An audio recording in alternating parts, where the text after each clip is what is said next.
Right breaking news చూస్తున్నాం.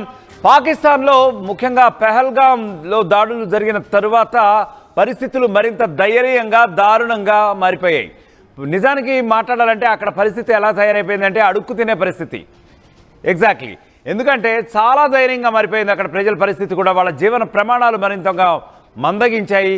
అలాగే కనీసం నిత్యావసర వస్తువులు కూడా ఆకాశాన్ని అంటడంతో, వాటి ధరలు కూడా ఆకాశాన్ని అంటడంతో అక్కడ నిజంగా అడుక్కు భిక్షాటన చేయాల్సిన పరిస్థితే కనిపిస్తూ ఉంది. ఎందుకంటే భారీగా పెరిగిపోయే నిత్యావసరాల ధరలు అక్కడ. పహల్గాం ఉగ్రదాడితో మే 2వ తేదీ నుంచి కూడా పాకిస్తాన్పై భారత్ బ్యాన్ విధించిన విషయం మనందరికీ కూడా తెలిసిందే. పాకిస్తాన్కు సింధు నీళ్లు ఫస్ట్ ఆపేశాం. ఆ ద్వారా మోడీ తీసుకున్నటువంటి ఈ సంచలనాత్మక నిర్ణయం ద్వారా చావు దెబ్బ కొట్టాం పాక్ని. ఆ తర్వాత భారత్ పోర్టుల్లో పాకిస్తాన్ నౌకలను కూడా నిషేధం విధించాం. ఈ దెబ్బతో ఏమైంది?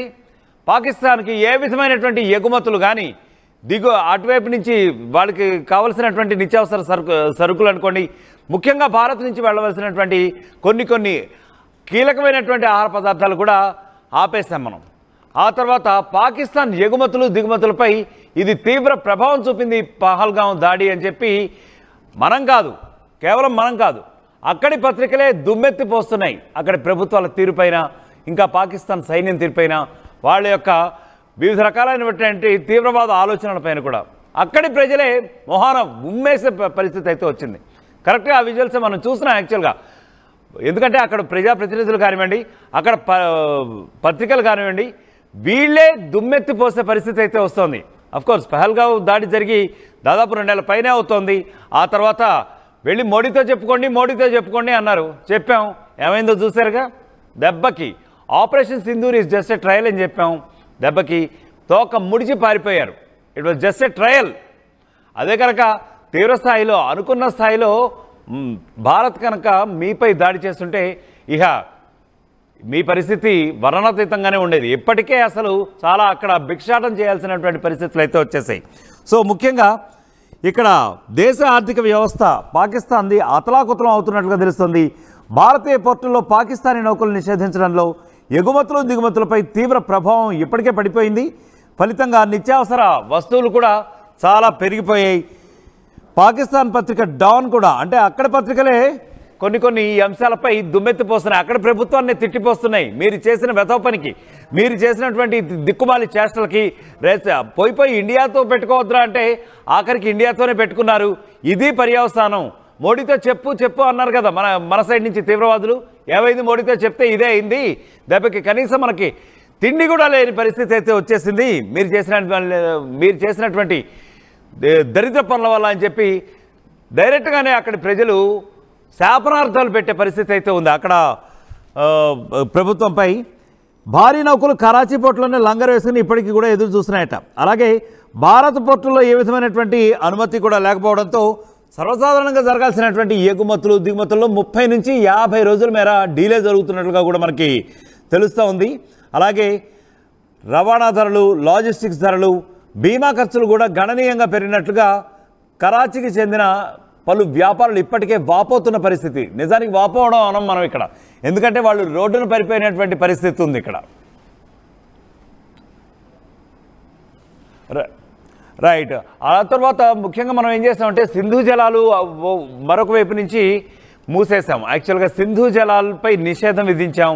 ఆ విధంగా ఒక రకంగా పాక్ని సావు దెబ్బ కొట్టేస్తాం. సో వాళ్ళకి అసలు నీళ్ళంటూ కూడా లేకపోయాయి. కరువు విలయతాండవం చేస్తుంది ఇప్పుడు పాకిస్తాన్లో. ముఖ్యంగా చెప్పాలంటే ఒకవైపు నుంచేమో అటు నిత్యావసర వస్తువులు పెరిగిపోయినాయి, ఇటువైపు నుంచేమో కరువు విలయ తాండవం చేస్తుంది.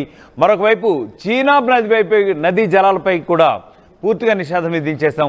అటువైపు నుంచి కూడా వాటర్ సోర్స్ ఆగిపోయింది. ఏం చేద్దామన్నా కానీ నిజం చెప్పాలంటే కనీస అవసరాలు ఒక పౌరులు తీర్చుకోవాలి. వ్యక్తిగత అవసరాలు అనుకున్నా కూడా అక్కడ కనీస నీటి చుక్క కూడా దొరకనటువంటి పరిస్థితులు అయితే ఇప్పుడు దాపురించాయి. అక్కడ చాలా దుర్భరంగా మారిపోయింది, అతలాకుతలం అయిపోయింది. ఒకవైపేమో ఆర్థిక వ్యవస్థ అది కంప్లీట్ కొలాప్స్, పూర్తిగా కుదేలైపోయింది. మరొక వైపు నుంచి చూస్తే తిండి కూడా కనీసం దొరక్క అటు ఇటు అసలు జనాలు పరిగెడుతున్నటువంటి పరిస్థితి. సో ఇంత దుర్భరమైనటువంటి నేపథ్యంలో కూడా ఒకవైపు నుంచి ఏమో ప్రగల్భాలు మాత్రం ఆపట్ల. అదే చూస్తే చాలా ఇట్స్ క్వైట్ రెడిక్యులస్, చాలా హాస్యాస్పదంగా ఉంటుంది. ఎందుకంటే ఒకవైపు నుంచి న్యూక్లియర్గా మేము ఎన్ని చెబుతున్నాము, మాకు వాళ్ళు హెల్ప్ చేస్తున్నారు, వాళ్ళ సపోర్ట్ ఉంది, వీళ్ళ సపోర్ట్ ఉంది. అసలు ఏ రకమైనటువంటి ఈ మాటలు మాట్లాడుతున్నారు అంటే, ఒక రకంగా మనం చెప్పాలంటే పాకిస్తాన్ మైండ్ సెట్ ఓవరాల్గా అసలు చిప్ లేదు వాళ్ళకి. ఎగ్జాక్ట్లీ. సో మొత్తానికి భారత్ పోర్టులో అయితే పాకిస్తాన్ నౌకలకు నిషేధం విధించడం వల్ల వాళ్ళ ఆర్థిక వ్యవస్థపై పెను ప్రభావం పడినట్టుగా తెలుస్తోంది. నిత్యావసర వస్తువుల సరఫరాలు ఏవైతే ఉన్నాయో అవి పూర్తిగా ఆపేశాం. ఆ దెబ్బకి పాకిస్తాన్ మొత్తానికి ఆర్థిక వ్యవస్థ మరింత కుదేలవుతున్నట్టుగా కూడా తెలుస్తోంది. ఇక ఇదే విషయంపై మా ప్రతినిధి మధు మరింత సమాచారం అందించబోతున్నారు. మధు, ముఖ్యంగా చెప్పండి, ఆ పెహల్గాం దాడుల తర్వాత మన భారతదేశం ఏదైతే ఆంక్షలు విధించిందో ఈ యొక్క ఆంక్షల ఫలితంగా పాకిస్తాన్ మరింత కుదేలవుతుందని చెప్పి మనకు తెలుస్తుంది. దీనిపై మీ దగ్గర ఉన్న అప్డేట్ ఏంటి? ఎగ్జాక్ట్లీ, దౌత్యపరంగా ఆల్రెడీ పాకిస్తాన్ పైన భారత్ అనేక రకాలైనటువంటి ఒత్తిడి తీసుకొచ్చే ప్రయత్నం చేసింది. ప్రపంచ వేదికల పైన ఆల్రెడీ వారితో సంబంధించినటువంటి వాణిజ్య ఒప్పందాలు రద్దు చేసుకుంది, ఎక్స్పోర్ట్ కానీ ఇంపోర్ట్ కానీ. దీనితో పాటు అత్యంత కీలకంగా, అంటే యుద్ధం చేసిన దానికంటే ఎక్కువ ప్రభావం ఉండేలాంటి అత్యంత కీలక నిర్ణయం సింధు జలాలను నిలిపివేతకు సంబంధించినటువంటి భారత్ తీసుకున్న అత్యంత కీలక నిర్ణయం. దీని ఎఫెక్ట్ గతంలో చెప్పుకున్నట్టుగానే 2 నెలల నుంచి 3 నెలల్లో పాకిస్తాన్ లో నీటి కటకట మొదలవుతుంది అనేటువంటిది పెద్ద ఎత్తున విశ్లేషణలు జరిగాయి. ప్రస్తుతం అదే ప్రారంభమైంది. ఇప్పుడు వ్యవసాయానికి, తాగునీరుకు నీరు దొరకనటువంటి సిచ్యువేషన్ ఉంది. రేపు ఫ్యూచర్ లో వర్షాకాలంలో కూడా ఇంకా తీవ్ర దుర్భర పరిస్థితి పాకిస్తాన్ ఎదుర్కోనుంది. అది దానికి అధికంగా వర్షాలు పడడంతో ఒక్కసారిగా మనం ఒకవేళ కనుక ఇక్కడ గేట్లు ఓపెన్ చేస్తే దాని వల్ల కూడా నీటు ఒకసారి కటకట, ఒకసారి నీరు ఎక్కువ అవ్వడం, అతివృష్టి అనావృష్టి టైప్ లోనే మళ్ళీ నీళ్లు ఎక్కువ అవుతే కూడా వరదల రూపంలో కూడా ప్రజలు నష్టపోయే అవకాశం ఉంది. పాకిస్తాన్ లో పంటలు కానీ, ఇంకా వారికి సంబంధించినటువంటి ఇళ్ల ప్రాంతాల్లో కానీ. ఇవన్నీ ప్రస్తుతం అయితే సింధు నది జలాల ఒప్పందాన్ని సంబంధించినటువంటి విషయంలో భారత్ తీసుకున్న నిర్ణయంతో పాకిస్తాన్ తీవ్రమైనటువంటి సంక్షోభంలోకి వెళ్లే అవకాశం ఉంది. పాకిస్తాన్ లో ఆల్రెడీ ఒకవైపు ఉగ్రవాదం, ఒకవైపు ఆర్థిక సంక్షోభం, అక్కడ ఆహార సంక్షోభం, ఇవన్నీ వరుసగా తలెత్తుతున్నటువంటి పరిస్థితి పాకిస్తాన్ లో మనం గత కొంతకాలంగా చూస్తున్నాం. కోవిడ్ సమయంలో నుంచి ఇప్పటి వరకు పాకిస్తాన్ కోలుకోలేనటువంటి స్టేజ్ లో ఉంది. ఒకవైపు అప్పులు, ఇతర దేశాలతో సంబంధించినటువంటి ఒప్పందాల ద్వారా తీసుకున్నటువంటి అప్పులను చెల్లించలేనటువంటి పరిస్థితి. ఇప్పుడు భారత్ లాంటి దేశంతో, పక్క దేశంతో, దయాది దేశంతో ప్రస్తుతం మనకు ఉన్నటువంటి సత్సంబంధాలను తెంచుకోవడంతో కూడా తీవ్రమైనటువంటి సంక్షోభం ఉంది. ఈవెన్ మన దగ్గర ఉన్నటువంటి ఏ ఒక్క సంబంధించినటువంటిది కూడా వారికి ఎక్స్పోర్ట్ రూపంలో వెళ్లకుండా వాణిజ్య ఒప్పందాలు రద్దు చేసుకుంది. కాబట్టి ఇలా అనేక ఆంక్షలు ఉన్నాయి. ఈ నీటి సంబంధించినటువంటి సమస్యతోనే ఇంకా తీవ్ర సంక్షోభం పాకిస్తాన్ లో తలెత్తే అవకాశం ఉంది రేపు ఫ్యూచర్ లో. దీన్ని వేదికగా చేసుకొని పదే పాకిస్తాన్ కి సంబంధించినటువంటి నాయకులు, ఆర్మీకి సంబంధించినటువంటి ఆసిఫ్ మునీర్ గాని, ప్రెసిడెంట్, వీళ్ళంతా స్టేట్మెంట్లు చేస్తా ఉన్నారు వరుసగా. అందుకే సింధు జలాలకు సంబంధించినటువంటి విషయంలో దాని ప్రభావం మరికొన్ని రోజుల్లో మరింత తీవ్రంగా ఉండే అవకాశం ఉంది. రైట్ మధు, ఒక నిమిషం లైన్లోనే ఉండండి. అట్లాగే అట్ ద సేమ్ టైం మనం కొన్ని విజువల్స్ ఇక్కడ చాలా క్లియర్గా చూస్తున్నాం. ఏంటంటే అక్కడ డ్యామ్స్ చూడండి ఒకసారి ఏమైపోతున్నాయో.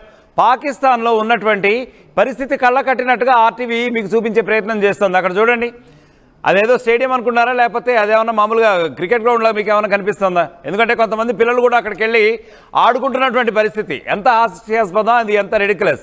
చూడండి, అక్కడ ఎప్పుడైతే మన సింధు జలాలు నిలిపివేసామో, చీనాబ్ కొన్ని ఆంక్షలు పెట్టామో చీనాబ్ నదిపై, దెబ్బకి అక్కడ వాటర్ చుక్కంటూ లేని పరిస్థితి. ఇప్పటిదాకా ఏదో చెప్తూనే వచ్చాం, బట్ ఇప్పుడు క్లియర్గా, చాలా క్లియర్గా మనం అక్కడ చూస్తున్నాం. చూడండి, అక్కడ నదులు ఎండిపోయాయి, అక్కడ వాటర్ చుక్క దొరకట్లా, పిల్లలు ఆడుకున్నటువంటి పరిస్థితి. కొంతమంది అయితే కనీసం ఎక్కడన్నా వాటర్ దొరుకుతుందా అని చెప్పి అక్కడ ఇసుక తిన్నెలను కూడా తవ్వే ప్రయత్నం కూడా చేస్తున్నారు. అక్కడ చూడండి, they are literally searching for the water drops. ఇది పరిస్థితి, చాలా కళ్ళ కట్టినట్టుగా మనం అక్కడ చూస్తున్నాం. మరి జస్ట్ కవ్వింపు చేష్టలు పాల్పడితేనే ఇంత చావు దెబ్బ కొట్టిన భారత్తో మీరు పెట్టుకుంటారా? కానీ మీ ధోరణి, మీ వైఖరి చూస్తుంటే ఎప్పటికైనా బుద్ధి వచ్చిందా అంటే ఇంకా లేదని అనిపిస్తుంది. ఒకవైపు నుంచేమో ప్రగల్భాలు, మాకు వాళ్ళ సపోర్ట్ ఉంది, మాకు వీళ్ళ సపోర్ట్ ఉంది, ఇంకా భారత్ని అది చేసేస్తాం, ఇది చేసేస్తాం ఏంటి. మరీ ముఖ్యంగా ఆపరేషన్ సింధూర్ ముఖ్యంగా భారత్ చేపట్టిన తర్వాత అది మాకు జస్ట్ ట్రయల్ అని చెప్పి మేము ఎంతోమంది చెప్పాం అనుకోండి, అది వేరే విషయం. బట్ మీరు మాత్రం ఏం చెప్పుకొచ్చారు, అది మీ విజయమా? ఏ విజయం అండి అది? అక్కడ మీ పరిస్థితి చూస్తుంటే చాలా కళ్ళ కట్టినట్టుగా తెలియటల్లా. తేటతెల్లంగా అర్థమవుతోంది. మీ పౌరులే మీ మొహాన పూసే పరిస్థితి అయితే వచ్చింది. అరే అక్కడ మీ పార్లమెంట్లోనే కొంతమంది ఎంపీలు చేతులు ఎత్తి దండం పెట్టారు, ఇండియాతో పెట్టుకోకండ్రా బాబు అని చెప్పి. మరీ ముఖ్యంగా భారత్ అసలు పెట్టుకోవద్దు, ఇండియాతో పెట్టుకోవద్దు, మనం లిటరల్గా అడుగు తినాల్సిన పరిస్థితి వస్తుంది, భిక్షాటన చేయాల్సిన పరిస్థితి వస్తుంది, తిండి కూడా గతిలేని పరిస్థితి వస్తుంది అంటే మీరు విన్నారా? మీరు వినలేదు. సరే, విన్నప్పటికీ కూడా పెద్ద పీకగలిగింది ఏమీ లేదు. అక్కడ చావు దెబ్బ కొట్టాం, పంపించాం, దెబ్బకి తోక ముడిచి పారిపోయిన పరిస్థితి అయితే వచ్చింది.